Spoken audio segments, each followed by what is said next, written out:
मग आता तो व्यक्तिगत माझा त्यांचा संघर्षाचा विषय आहे. 20 वर्ष तुम्हाला वेळ असेल तर बघा, मी सांगतो. 2004 साली मी विधानसभा लढवली होती.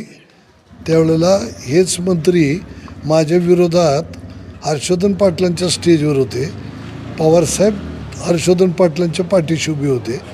त्यावेळेला गावागावातल्या गोरगरीब फाटक्या तुटक्या कार्यकर्त्यांना घेऊन या तालुक्यात 75,000 मतं मी घेतली होती.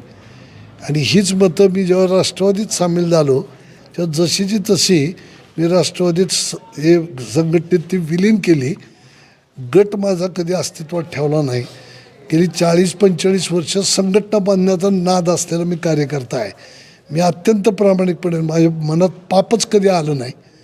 मी 2009ची, 2014, 2019 आणि परवाची 2024 या चारही निवडणुकामध्ये मी या मंत्र्याच्या पाठीशी भक्कमपणे उभं राहिलो. हे त्यांनी मान्य करो न करो, समाजाला विचारा कोणाला काय खरी परिस्थिती ती. आणि त्या माध्यमात तुम्ही ऐकून घ्या की इतकं सगळं ताकदीनं त्यांच्या पाठीशी उभं केल्यानंतर व्यक्तिगत मी माझ्या स्वतःसाठी कधी काय मागितलं, कधीच काय मागितलेलं नाही. मी प्रामाणिकपणे काम करत राहिलो, संघटना बांधत राहिलो. जिल्ह्याची जबाबदारी सन्मान्य अजितदादांनी दिली. जिल्ह्यात पक्ष वाढवला. 5 आमदार यायचे तिथं 8 आमदार माझ्याच कार्यकाळात, 1 खासदार यायचं तिथं 2 खासदार आमच्याच कार्यकाळात झाले.